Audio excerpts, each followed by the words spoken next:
Hello to anyone and everyone who's listening to this at this time. This is the voice of Sher Queen, and you're listening to the Contemplative Currents podcast.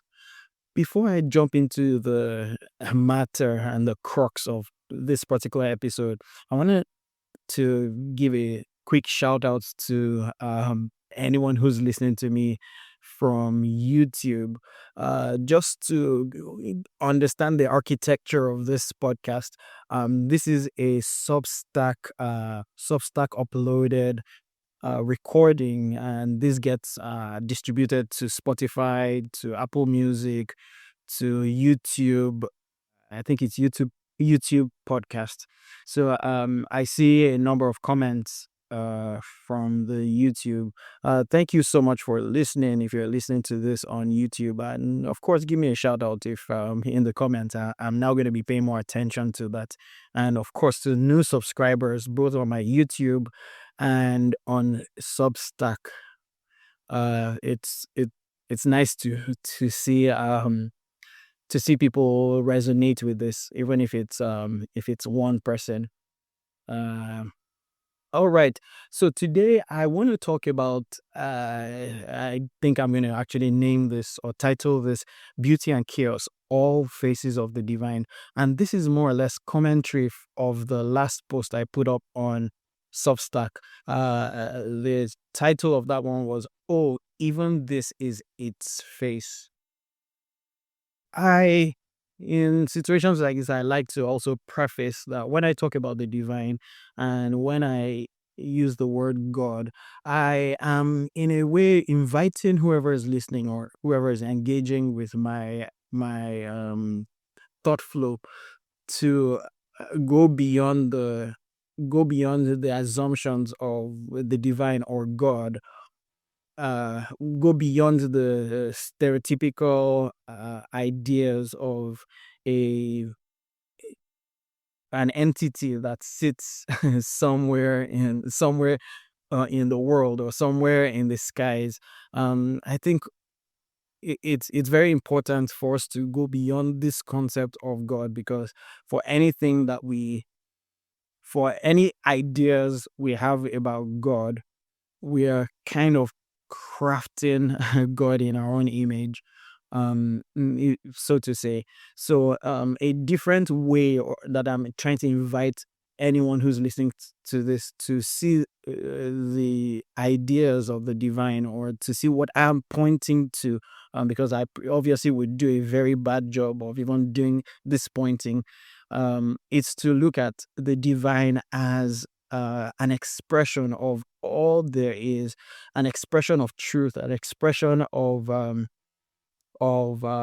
totality of of all existence, the life in which we are all in the life in which everything emanates and um, uh, unfurls from. So, with that being said, I uh, the one of the things that I've been deeply contemplating and enjoying also when it comes to worship is the bringing attention to every circumstance as the divine showing its face as the circumstance, not necessarily in the circumstance, but as the circumstance. And this is whether it's a good circumstance or a bad, what we will call a bad circumstance. It's in all things. How is the divine showing himself? For us to be able to even start to understand where I'm pointing to, one has to be able to understand presence, or what presence really is. I would say presence is the ability to come to a sense or a posture of stillness, where uh, where one is able to see that life has its own rhythm without the push or pull or manipulation of the ego or the separate self. Now, when we are able to pause for a bit and see the flow of life, as it is, allowing things to be exactly as it is. What I see from my own experience is the universe opening itself to showing us, if I'm going to go metaphorically or poetically or philosophically here, is it shows us that everything is constructed and built up and made up of the divine. So in a way, each moment of our lives is constructed out of the divine. Each aspect of our lives, each circumstance, um each scene that plays in our lives, that shows up in our lives, is the divine showing himself. So it's in presence we're able to capture, and we're able to capture or recognize the divine being all there is, being what is showing up in front of ourselves in our different circumstances.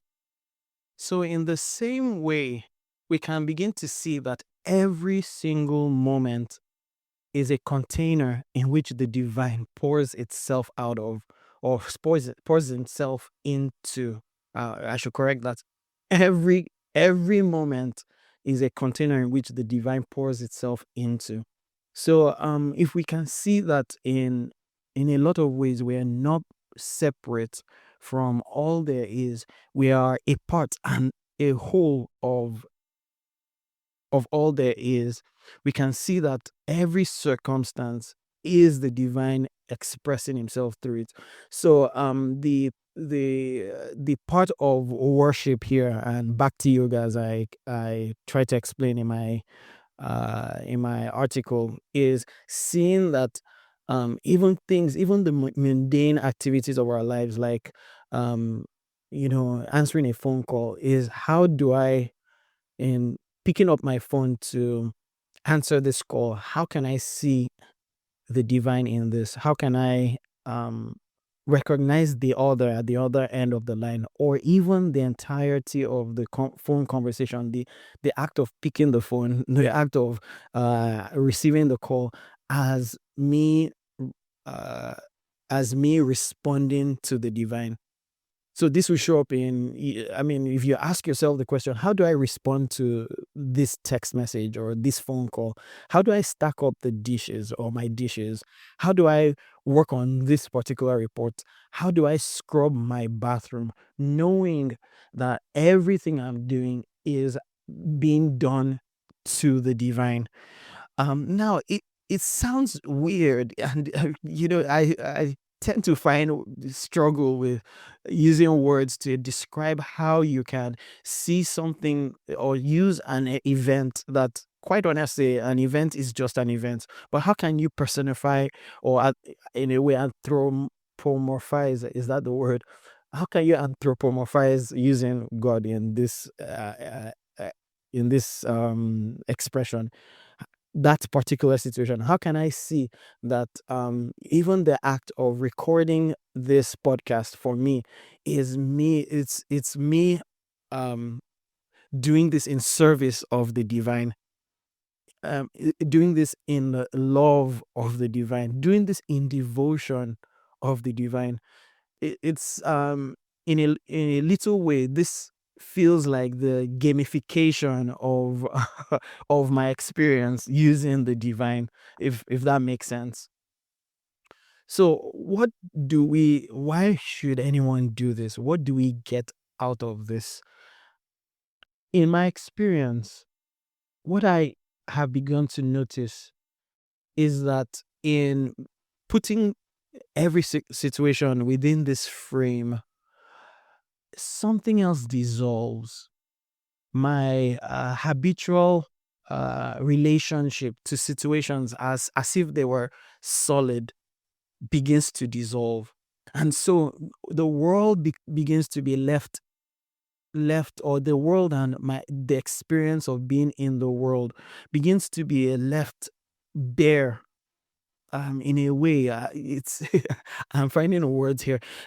Solidity of my experience begins to me, begins to dissolve, and so I start to see that all my experiences, all my conversations, my activities at work, my relationships, my routine, all of this is a mystery. It is a mystery. And when I use the word mystery here, part of my expression here is it's something that cannot be talked about. It's something that cannot be explained. So it's in expressions like this, it's kind of easy to almost instantly anthropomorphize or deify God in every situation by when things are beautiful. When things are beautiful, I can say, oh, yes, this is God's face, or this is the face of the divine. But what about when disaster strikes? Isn't that also the face of the divine? How can we see when things are not as smooth, things are not as things are not as going the way we would rather they go? How do we see even that being the face of the divine? So for me, when I notice situations like this in my own life, um, it helps me to ask one other question. It helps me ask the question, how am I not surrendered even in this particular situation? I wrote in my journal, or my journal the other day. I said, it's God's beautiful world, and my will is its will. That is, my will is God's will. And I think I wrote somewhere, maybe I was thinking about this. There cannot be two wills. There cannot be my will and God's will. There's just God's will, and it's God's beautiful world. Um, then I wrote beautiful, but how about all the chaos and all the things that are happening, terrible things that are happening in the world? Um, and then I wrote, we see chaos when there is chaos within. When there's order internally, externally, chaos is seen as a temporary shuffle for order, or it's seen as a temporary shift of order. Or let me read all of that again. I wrote, we see chaos when there's chaos within. When there's order internally, external chaos is seen as a temporary shuffle for order. Also, how could I have my will and God its will? That would indicate two wills when there's only one.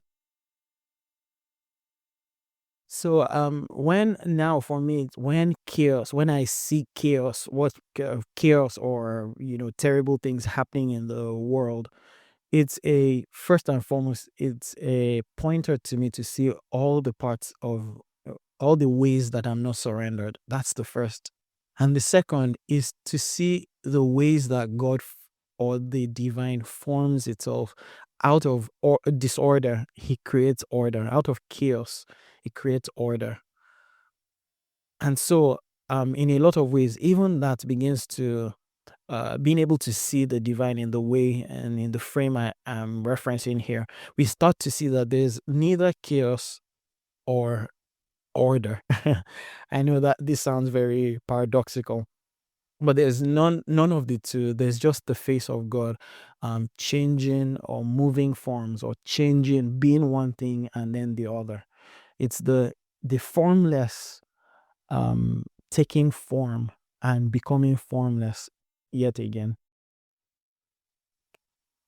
So this is one of my best articulations in on the fly of how I see that we can uh we can we can see that the divine, all faces are the faces of the divine, whether in chaos or in beauty. And I'll read out the last two paragraphs of my article again, to to shed a more coherent, more articulate expression of what I mean here. I wrote here, at its heart, this recognition is an unguarded intimacy with life. It is the dropping away of resistance, not because one decides to be passive, but because one sees clearly that there was never an enemy, never a threat, never a real reason to defend. In this seeing, love begins to show clearly. No, no, no, no. Not love as a feeling, love as love. The love that is a way of seeing.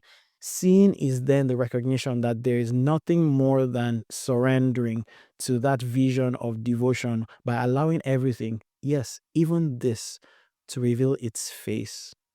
Oh, by the way, it is easy to imagine the devotion of every circumstance as the face of the divine to be something reserved for temples and chants, incense, and deities. But in truth, this type of devotion is already at work in every moment we cease to resist what is.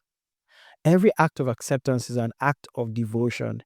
Every time we meet life without an agenda, without a demand, without insisting that it conforms to our preferences, we are bowing to what is. And in that bowing, there is a paradoxical discovery. We are not diminishing ourselves. We're expanding beyond the boundaries of self. We're not losing. We are dissolving into something vaster. And so the driver who cuts me off in traffic, this small trivial disturbance becomes a doorway, not to patience, not to moral superiority. No, no, no, no. Hell no. It's not that. It's instead the recognition that there was never a me apart from it. Only this, only now, only what has always been, wearing every face imaginable. Even this is its face. So to kind of round this off, put a nice little bow on what I express here. The moment we drop into presence, seeing that this moment is the only moment that exists, what uh, begins to lay bare is this moment being an opportunity for devotion, an opportunity for worship, an opportunity to see that all that's around, all that surrounds me is the divine. It's it's it's the way in which we can see that life even expresses itself as this very moment. It's no wonder that the scriptures somewhere in the New Testament, I can't remember the verse exactly. The writer, I think it was Paul who wrote this. He says, I think he was talking to servants or something. He says, whatever you do, do as if you're doing that to the Lord. It's also no wonder we the 13th, was it 13th century or 16th century mystic called Brother Lawrence is he's held in so much reverence because in all of his dealings, in his work as a chef, in his work with people, he only saw every single situation as a situation presented to God, to him by God, for God's own glory, or the divine's own glory. So really at the core of all of this, what really falls out of this is total surrender. Total surrender to what's unfolding in front of us, because really we're not separate from what's really unfolding in front of us. So being conscious, being wide awake to what's happening as God's face, as the divine's face, um, it leaves a note of freedom. It leaves a note of just resting into what is. So I hope this I hope the best of my articulation of seeing and being devoted or showing devotion to that which is formless in this episode. I hope this resonates with with somebody, with one person, with anybody. If you have any questions, if you have any thoughts, of course, feel free to drop a comment in any of the channels in which you're listening to this. For now, grace and peace.